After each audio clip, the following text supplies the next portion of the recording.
এখানে আমি 4 পিস কাতলা মাছ নিয়েছি। কাতলা মাছের পাতুরি বানাবার জন্য এখানে আমি নুন হলুদ মাখিয়ে নিয়েছি। সাদা পোস্ত, সাদা সর্ষে, কালো সর্ষে, কাঁচা লঙ্কা, 2 কোয়া রসুন নিয়েছি। এটা পেস্ট বানিয়ে নেব। আর এইদিকে আমার গাছে মিষ্টি কুমড়োর পাতা হয়েছে। মিষ্টি কুমড়োর পাতা দিয়েই খুব বানাবো পাতুরিটা। তো গাছ থেকে ছিঁড়ে নিয়েছি 5-6টা পাতা। তো কীভাবে বানাচ্ছি তোমরা দেখতে থাকো। মিক্সিতে আমি সর্ষের পেস্টটা বানিয়ে নিয়েছি। এবার দেখো কীভাবে বানাচ্ছি। মাছগুলোতে আমি ভালো করে সর্ষেগুলো মাখিয়ে নেব, এই পিঠ ওই পিঠ করে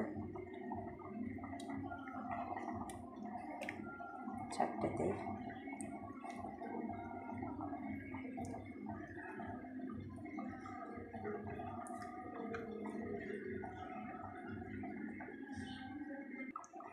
এদিকে আমি কলার পাতায় কুমড়োর পাতায় ভালো করে সাজিয়ে নিয়েছি। দেখো উপর দিয়ে একটু তেল দিয়ে দিয়েছি, আর উপর দিয়ে কাঁচা লঙ্কা দিয়েছি, আর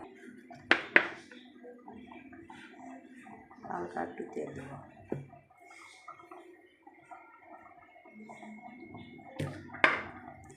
আমি উপর দিয়ে সবগুলো তেল দিয়ে দিয়েছি। এবার দেখো ভালো করে পাতাগুলো মুড়ে নেব।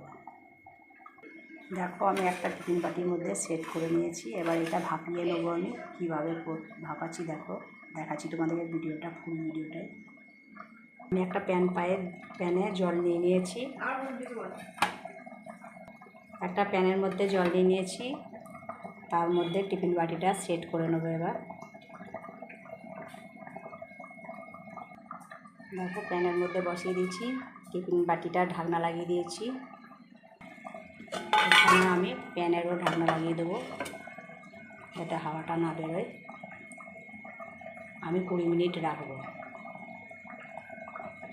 আমার 20 মিনিট হয়ে গেছে। আমি তোমাদেরকে এবার ঢাকনা খুলে দেখাবো কীভাবে আমার পাতুরিটা কাতলা মাছের।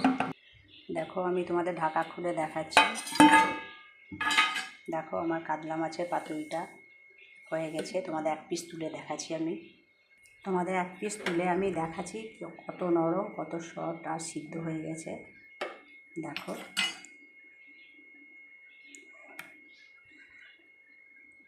একদম নরম হয়ে গেছে, খুব গরম। তোমাদের হাতে ভেয়ে দেখাতে পারছি না, এই দেখো। তো আমার কাতলা মাছের পাতুরি কীভাবে আমি বানালাম তোমাদের ফুল ভিডিও রেসিপিটাই দেখালাম।